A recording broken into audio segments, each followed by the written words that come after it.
The Propcast on the Sports Game Podcast Network is brought to you by Underdog Fantasy. They're coming to customers. Play just $5. Get $100 bonus funds. We use promo code SGPN. And Peggy the shot to Brown downfield. He gets the catch, and he gets in for the touchdown. The catch is made by Calvin Ridley. Wilson, as he throws deep down. And welcome, everyone, to the Propcast here on the Sports Game Podcast Network. Currently Monday morning, December 15th, around 10 a.m. Eastern, here for Week 15 Monday Night Football between the Dolphins and the Steelers. I'm Rose Scott Rachel, once again joined by Adam Rosenberg together. We're going to break down our favorite props for the Monday night game. Adam, how's it going with you? What's up? It's going really well. That was a bop, the music that was on. That was definitely a good one. Bop. Yeah, you picked a real good one. It's the same one every time. No, it isn't that. It isn't. If it was the same one every time. It's the same category. Oh, same category. The AI generation changes, but I just pick the button, and then the rest just works itself out. So, yeah, there you go. That was still the chill category for AI-generated music. So, yeah, sounded pretty good today. So we'll see what happens. But, yeah, we crushed the last episode. We won basically everything. Yeah. I know we had a bomb as well with Drake made 2 touchdowns. Yeah, which we gave out on the baby's account on Saturday. And so that ended up getting there. That got there early, too. That got there before the end of the first quarter. It was the first quarter cash. Which was pretty crazy for 50-1. But I know I went 2 in one of my plays. I did lose the loop field goals, but I won the Lawrence no picks, and I also won the Brown receiving yards. I know you swept your 3 plays. We also hit the underdog entry, and it was a juicy underdog one too. It was like a 6-pointer. Yeah, so that was a nice underdog win. And on top of that, I believe we were 1 yard away from the complete ladder cash, but instead we ended up half a yard, really. Yeah, because we had the So which they just stopped targeting him after that. But once again, we were 1 yard away from the full ladder. We hit all the other. We hit everything else. Yeah. So we basically won everything on the show. So if you ended up tailing stuff, you made a lot of money, and hopefully the same thing happens here for Monday Night Football. I'll ask you though, just out of curiosity, if there's anything you want to talk about from Sunday's action. How do you feel about a playoffs without the Chiefs? How do I feel about it? I mean, look, I feel like at the end of the day, it's going to feel extremely odd because we're so accustomed to seeing one team in the postseason. I made the comp to the Astros like the entire season, where you just see a team that you're used to being in the playoffs all the time, but you can tell as you're watching the season unfold, this team stinks. And I feel like we both had that realization with the Astros this past baseball season, where you're used to them finding a way in a division they own to find a way to just get in. And this year it just seemed like they were going up a massive mountain and they just couldn't get out of their own way. And the Chiefs kept inventing ways to lose games. That every game felt the same. The offense shut down. The defense was not as good as normal. And eventually they ended up losing. And the Chiefs, in classic fashion this season, lost the game they probably should have won and got eliminated. Is that a fair statement? That was even before the Mahomes injury, because they were going to lose anyway. But Mahomes tearing his ACL, in addition to missing the postseason, is the cherry on top of their painful season. But that's how I would kind of sum up the Chiefs. The whole team was just not playing up to their usual standard. You could tell this was happening months ago, and it finally culminated in pain and misery. Yeah, they look kind of checked out all season. You know, so and having watched the Taylor Swift documentary, The End of the Eras, with my wife, I'm assuming you chose that as the programming. It's actually it's kind of she's a boss because she's like organizing the whole playlist and like the set list and stuff. It's like really, really good. But there's a lot of parts where she's talking to Travis, and he's like, you could tell that he's like in a completely different era of like what he wants to be doing with his life right now. Like he's just like, his priorities are very different than like anything. And it's just like, look, by the way, well, of course we both can relate because we're both podcasters. Yeah, exactly. Yeah. We know what that's like. But Mahomes and Brady both tore their ACL in year 9. Yeah. They did. Of course, different time periods because Brady did it in week 1. He did it in the first half of week 1. Shout out Matt Castle. I feel bad for that team, though. They won 11 games. They won 11 games with Matt Castle. Well, Matt Castle got paid. Because I know. They missed the playoffs by winning 11 guess games. Who paid him? The Chiefs. Yeah. Yeah. So I was trying to remember the order because I know he was with the Titans for a bit, and he was around. in Seattle and he was with the Titans, but the Chiefs are the ones who paid him. Yeah, but I feel like people always say, they missed the playoffs without Brady, and it's like they also won 11 games. Like, people don't realize how good that New England team actually was that year. But either way, once again, Chiefs are eliminated. A lot of teams that were supposed to be really good have kind of underachieved this season, but we still have a pretty chaotic playoff projection, not to mention the fact that Parsons probably tore his ACL too. That one, unlike Mahomes, is not confirmed yet, but it does seem, according to all reports, it will be announced later today. But I'll ask you, because we know the Chiefs' season is officially over. Parsons is out. We assume worst-case scenario. Green Bay's dead, right? Didn't change anything about Green Bay for me. Well, that team doesn't have, in theory, the same ceiling without Parsons, of course. Correct? But it impacts their defense. But it even with Parsons, I mean, they were one of those teams that I like the look of it. And as it got closer in the mirror, I was like, I don't think so. I'm still not sure that Jordan Love's actually the quarterback of the potential Super Bowl team, but that's a bigger concern for them. But Parsons and that defense was going to be the only area that could make up the ground of having a quarterback that could argue isn't normal Super Bowl good. And now they can't get away with that. So that's both teams didn't play well yesterday. I was a little annoyed because the defenses weren't good. Bo Nix I thought was fantastic, but they were both fine. I mean, they were fine. They took it. The reality is that a lot of what Denver did, it was after Parsons went down. But they traded blows. It wasn't. I thought that both. I didn't change it. Didn't change my opinion about either one of those teams. I actually don't know if it changed my opinion much on Denver, because we've seen a couple of games where Nix has gone crazy, but I'm still a bit skeptical if Nix has the consistency and maybe this team has enough offensive firepower. I don't know. I mean, the AFC. But I'll put it this way: I'm not saying that his performance yesterday answered questions for me, but Nix played better than I thought he was going to. Well, against a pretty good defense. They've been saying this for weeks. They've been playing a pace up offense, and they've been doing. And so that's why I liked his overpassing attempts, because they've been massively pace up. So we'll see. I like I gotta figure out if which side I'm going to be on next weekend with the Jags. That's going to be a real telling one. So, and again, I have tons of Denver futures. So I've tons of Jags futures. So I'm in good shape to roll over some stuff to baseball. Yeah, once again, that's what I'll say, though, to wrap everything up for that game. Entertaining, a lot more high scoring than I thought it was going to be. Bo Nix played, in my opinion, very well, and I'm happy to see it. So we'll see what happens, but that's the question mark right now for Denver. It's the offense. So the offense got them to win yesterday. We'll see if they can do it moving forward. I see Bill's mentioning that no offense in the AFC can keep up with Josh Allen if he's on his game. He's the best quarterback in the league right now. The problem is the defense was awful and trailed 21-0 immediately. Nice job in the second half, but you're not going to be able to get away with that. Defense has to play better. But Josh Allen's Josh Allen, so he can definitely steal games. Josh Allen's playing like an MVP. Yeah, because he's the best quarterback in the league. I don't understand how he didn't get those 2 touchdowns, though. That was a perfect game script for him the entire time, for him to be like, I'm going to get these 2. Yeah, it was. That was the one game they decided to actually give short yardage stuff for James Unreal. Cook. It's the only time they ever use him for short yardage. But either way, once again, AFC should be fun. NFC should be fun as well. So we have a pretty solid playoffs coming up. So we'll see what happens. But did it feel weird for you having a completely stress-free game?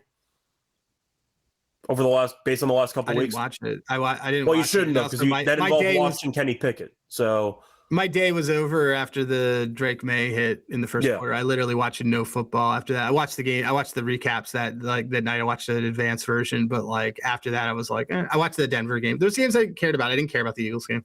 I mean, you shouldn't have. We won exactly what I wanted on the Eagles game. I had the alt under 31.5. I had Saquon under. I had perfect game script. They went up early. And I had Eagles first half team total. So it didn't matter to me. Shout out to the Raiders, though, who had 75 yards of total offense in the entire game. Pretty bad. So shout out to them. But yeah, once again, my Jets weren't much better.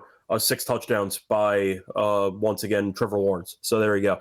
Anyway, before we get into any of our actual props for the Monday night game, which you could argue is important, but also not the most appealing, just based on the eye test. Is Miami out of it after any results yesterday? No, they're still technically in it because they're like around 500. But either way, point is, though, if you want access to all of our free picks and podcasts in one convenient location, check out the SGPN app, free to download in the App Store. Type in SGPN, get access to once again all of our free picks and podcasts in the SGPN app.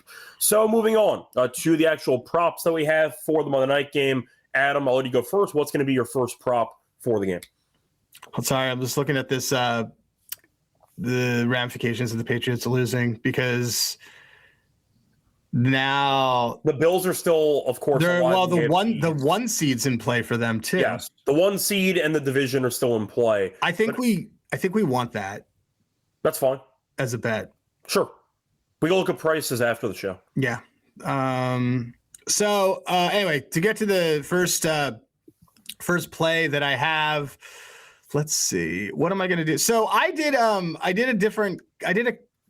kind of made sure that I was going to do a different comp on this game than other things. I comped it to that Packers game last year. And let me just look. I had so this is I have a couple Tua plays, which is always quite interesting with you're going to have multiple liability things on this guy. So all right. I comped this to last year's game. I kind of looked at what Tua does later in the season when he's on the road. And later in the season on the road, he's actually been pretty good on the completion percentage. We're actually going to go with a Tua 20 completions. I got it at plus 113. I think it's out there at minus 110. Obviously, I still like it. So the reason why I do like this overall is that Pittsburgh's secondary is actually really weak, and they tried to convert Ramsey to safety. Yeah, because he's terrible. That's my point, is that the secondary was so bad they had to convert a corner to a safety just to hope things worked out.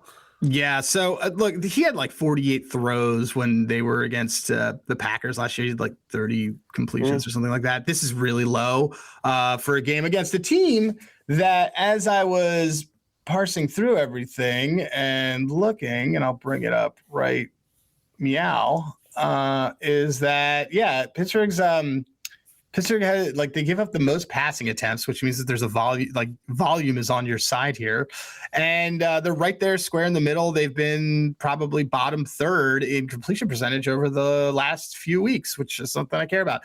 I don't know. Achan's banged up. I think that they're not going to run the ball. Right. I don't think they're going to run the ball the same way that they usually do. I know everyone's talking about Tua in a wetsuit. That's fine. Tua in a wetsuit still was like 35 for 47 or whatever against the Packers. So I just need him to get 20 completions, and I think he's going to be able to do that, leveraging his tight ends, doing a lot of yak stuff. You could absolutely beat this Steelers team with yak. So Tua, over 19 and a half completions at I'm seeing plus 108 on DraftKings. Yeah, I mean, once again, you're looking at a defense that is definitely more of a pass funnel based on what we've seen this season. So I can get behind that. You also mentioned HM being banged up.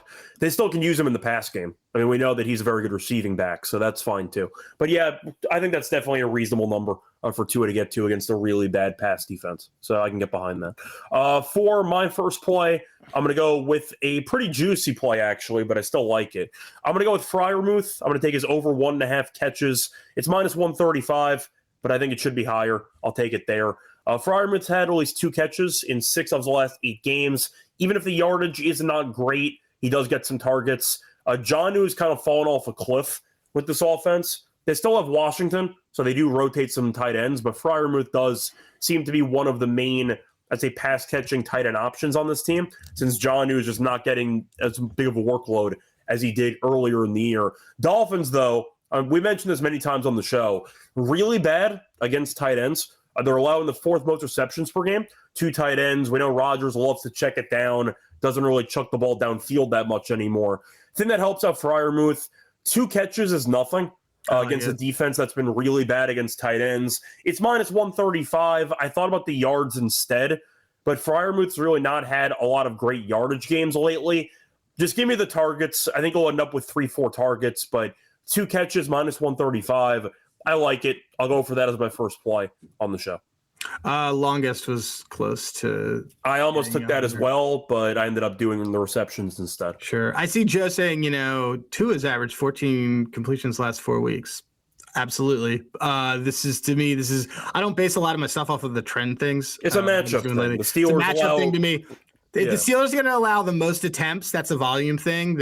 And I don't expect this to be a slog rock fight type game. Especially these quarterbacks just don't want to do that. The completions is definitely in there for me. Yeah. Okay. Cool. By the way, I see a comment saying that they see your prop at plus 115 on Fanatics. Excellent. Well, that's fine. I see it at plus 120 on Hard Rock. I see plus 110 at the Score. I did it at plus 113 on Novig. So yeah, kick it. There you go. Or let's do that. I mean, if you really want, you can do the minus 118 on MGM. You and I are not allowed to bet on MGM anymore. So, that's for those who are just joining us. That's a story for another day. I placed a paper ticket on an MGM book during the NBA offseason, which I'm gonna have to rip up, which is unfortunate. Oh, did you do that in AC? Yeah, I have a Concourse 6 Man of the Year, but I'm gonna have to rip it up because Porzingis is now out indefinitely again. So he's not gonna come. He's not gonna come off the bench for enough games. I'm gonna have to rip up the ticket, which is Noops and I have MIP. No, I know. I went. Is that possible? It's possible. I went for 6th man because he was coming off the bench initially, but Porzingis, of course, is Porzingis. So now my ticket's dead. So it is what it is. But well, it's fine. He's probably going to. It was 4-1. If it makes you feel better, he's sick and he's probably going to die. So that being said, let's move on to another player. Or is it your? No, it's my turn. I did my Freiermuth play. Okay. So look, I know that the mothership had this too, and I gave this out. Kramer likes it too. He steals all my plays, gives his stuff out. Nice day for comeback player yesterday, wasn't it? Yeah, it was a really good day for his comeback player of the year award. So I'm going to take, though, I like Kenny Gainwell, 25 receiving yards, plus 106. Again, this is a cold game. He's kind of really their de facto slot in there. I really like this a lot. So give me Kenny Gainwell, 25 receiving yards. He's also just been used extensively over the last few weeks. I believe he's hit this, four straight games. Well, we saw Rivers yesterday, who's like 44. Rodgers basically with the same type of game plan every week. Let's just chuck the ball 3 yards and see what happens. That's kind of how it goes. Which I think it's a good call out. So and also Miami is 24th in the league in receiving yards to running backs. So Kenny Gainwell, 81, 30, 25, 27 over the last 4 weeks. Yeah, we take him every week because they just throw him the ball. We're going to take him until throw the ball 8 times. Yeah, it's fine. Let's do it. So there you go. Before we get into the other props that we have for the show, a reminder, they're brought to you by our sponsor, Kalshi. So if you want to check out prediction markets with real money, legal in every single state, check out Kalshi. Trade markets in a bunch of sports, including the NFL, college football, college basketball, the NBA, NHL, and more. They also have props like first touchdowns. Besides sports, you can also check out the betting options for politics, for entertainment, and for weather. And a reminder, if you sign up for a new account at Kalshi, get a free $20 if you use the code SGPN at sign up. That's Kalshi, Kalshi, promo code SGPN for a free $20 at sign up. We're also brought to you by Underdog Fantasy. So check out our pick'em entries, chance to win 5,000 times your entry. We hit our entry in the last episode for around 6x. A reminder, though, that they have a new offer to customers. Play just $5, get $100 bonus funds. We use promo code SGPN. Welcome back, everyone, to the Propcast. Finished going through our first call props for the show. Time one into my second prop for the Monday night game. I'm going to go with Adam Thielen. I see a comment asking about Thielen 2+ catches. I'm not taking that. Instead, I'm going to go with Thielen longest catch, under 10.5 yards at minus 110. Now, Thielen, we know, was a last-second signing for Pittsburgh. This offense isn't very good. Thielen's washed already, but Pittsburgh, in classic fashion, went dumpster diving, trying to get another depth receiver.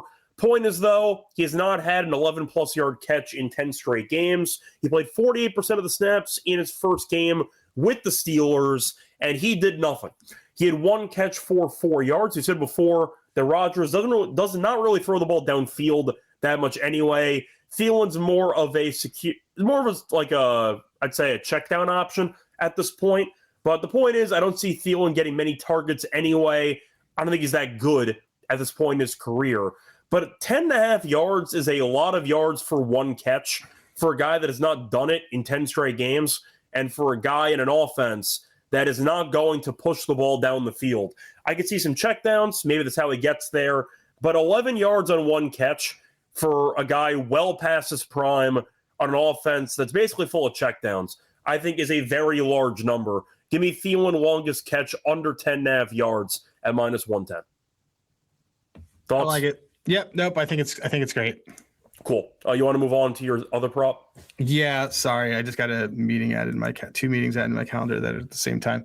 All right. Let's see. My third prop is going to be.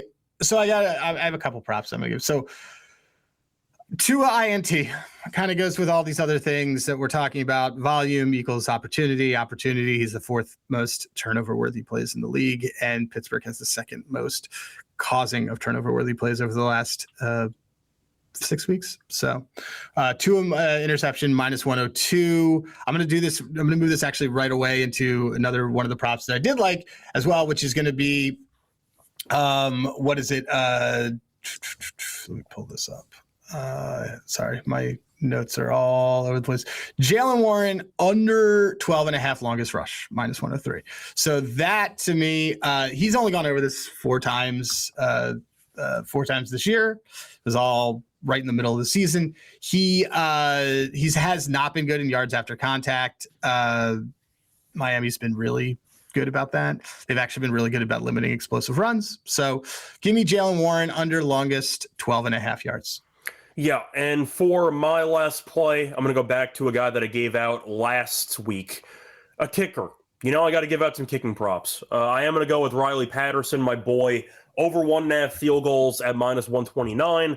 Patterson has made at least 2 field goals in 7 of his last 8 games. Steelers also have been a good bend but don't break defense. They're allowing 2.4 attempts per game, which is the 5th most in the league. Patterson has been a wagon when it comes to field goals, and we've seen the Dolphins coaching staff settle for more field goals than you might think because the red zone offense has not been as good as expected. So a couple ways to get there. Patterson, though, can hit from distance. He can hit a couple of chip shots. But either way, the Steelers allow a bunch of field goals, and Patterson has been a solid Fairbairn light over the last month or so. So give me Patterson over 1.5 field goals, -129. There you go. Okay. I see Adrian, by the way, in the comment section mentioning the combined punts at 7.5. Thoughts on that? I know that you've experimented with punts before. A little bit, but I don't know. This isn't the one for me. Not with two teams that are probably going to go for it. I think they may go for it a little bit. I like it generally, but I don't think this is I think this game's going to have a little more offense than everybody thinks it does, just simply because it's cold. Could be. I think this game might be a little bit ugly, but that's because I'm skeptical of both offenses in general. But we mentioned the secondary. I'm a little more skeptical of both defenses in general. That's fine. Yeah, that's fine too. Point is, though, we mentioned Pittsburgh secondary stinks, so I can see Miami moving the ball in this game. I just hope they have a couple fourth downs. But I think 129 is a good price. So there you go. Anyway, miscellaneous time. Any other props you want to mention in the bonus section? So I'm also on. So I mentioned to everybody the INT. I'm on also Patrick Queen under tackles and assists 7.5. I just think they're going to pass a little bit more. I don't think they're going to run as much as everybody thinks they are. So I don't think it's going to be really that useful. He also has kind of dropped off going over to he's not a really good tackler. So those are two that I like. Yeah, I see people asking about parlaying both kickers. The Boswell price was expensive. Of course, I obviously looked into it because Boswell's a machine. I don't mind that potentially if you are picking a game that might be on the lower scoring side. I know Adam disagrees with that, but if you do think the game's going to be a bit low scoring, you are picking field goals. So if you want to go for that, you can. I don't typically parlay the field goals from both kickers in the same game because if one guy misses one, you're kind of screwed. So I don't really like to gamble that much, but I do think it makes sense if you are picking a game script that would promote field goal attempts. If you're picking, for example, a 23-20 final, or if you're picking even a more low score than that, like 16-13, there are some scripts there. I'm not going to parlay that, but if you want to go for it, I'm not going to stop you. It's kind of how it goes. But any other things you want to mention? Do we want to bother with a ladder for this? I don't think so. Not for this game. I don't really have anything That's that fine. I love. I mean, look, I get it, everybody. I think for me, it's about third down conversions. Like, I don't want to do punts if I'm also going to do field goals and things like that. I also think that McDaniel's probably going to go for it a little bit more than Tomlin will. I mean, look, Boswell, I'd ladder his field goals. You always can. He's one of the best ones in the league. But yeah, I also agree with you. I don't really think it's really necessary to parlay field goals. Well, I do want to ask you, though, since we are talking about ladders, when we're not really sure if we're pulling the trigger or anything. I know that HN technically is full systems go. If we think they limit the workload a bit, I'm assuming the ladder would be right stuff, right? No, because I just don't think I don't necessarily think they're going first of all, it might be Ollie Gordon. Like I don't necessarily think that it's like plug and play. Like this isn't Madden. Yeah. But I just think that they're going to throw the ball a lot more than everybody thinks that they are. I don't necessarily just buy that this is like people are treating this like it's the Browns this isn't an AFC North game, where it's 13 degrees in Cleveland and everyone just runs the ball and it's a 13-9 game. Like is it a warm weather team going up north? Sure. But the other thing is that just a lot of the stuff that we've seen is just that the way that they open up games, like these are not great defenses. These are not great tackling defenses. And I probably think there might be a little bit more passing than there is. What's the total? Let me just quickly confirm. I'm assuming it's like 42. I want to say it sounds about right, but let me just quickly see what the updated total is. The updated total in this game is 42.5. Yeah. So there you go. So that's right on the dot. So they don't know. So they have no idea. Either. They have no clue. Yeah. But there you go. All right. Anyway, sorry that there's no ladder, but the matchup, we just didn't find that interesting. I thought maybe you might consider laddering like a Tua completions thing, but it might just not be worth it. So there you go. Anyway, anything else you want to add? Nope. Cool. So before we get into the final couple of sections for the show, a reminder that we are brought to you by our other sponsor, Novig. So if you want to check out prediction markets, check out Novig, number one prediction market for sports in America. Get some great prices, reduced juice on a bunch of different markets. Download the app when you do so. Get a nice deal with us. $50 when you spend just $5 if you use our code SGPN. Get an extra Novig promo code SGPN. We're also brought to you by Rhythm. So they've been crushing it this NFL season, especially on props. They've been good in college basketball as well. Check out the models that you can build yourself, the models that they already have with the house model, or just copy it from the leaderboard. But a reminder, it's very easy to check out the models if you want to get into that type of sports betting. And a reminder, they also have a bunch of props in different sports. Adam, I'm going to ask you, do they have any props for Monday night that interest you? They like Aaron Rodgers over 1.5 rush attempts. You would get them on kneel downs. We do. I mean, they really like, I mean, I know you're not a fan of his yardage, but they really like this Thielen. I'm fine with 1.5 receptions. I just don't think he's going to have one big play. He can catch some checkdowns. Yeah, I don't think that's not what he does. That's not at all what he does. I do actually really like the Calvin Austin 1.5 receptions. Like, I think that Aaron Rodgers. What's that? Is that one of I'm not going to. Yeah, let's add that to. Yeah, let's do it. That's fine. And that's a rhythm play, correct? Mm-hmm. Let's do it within. We can do it on our Underdog. That's fine. So once again, the rhythm play for Monday night is going to be on Calvin Austin over. You said 1.5 receptions. Yeah. Cool. Like there we go. Anyway, a reminder though, if you want to check out Rhythm for yourself, use our discount code promo code SGPN25. We download the app and get a nice quarter off your first month. That's Rhythm. Once again, promo code SGPN25 for a quarter off your first month. Welcome back, everyone, to the Propcast. Finish going through our props for Monday night. Time to move on into the best bets. Adam, what is your favorite play on the show? Probably gonna go with the Gainwell 25 receiving yards. He's just such a key part of that movement at all. That's been such a system play for us on the show. Yeah, it's been really good to us, so I'm gonna keep going with it.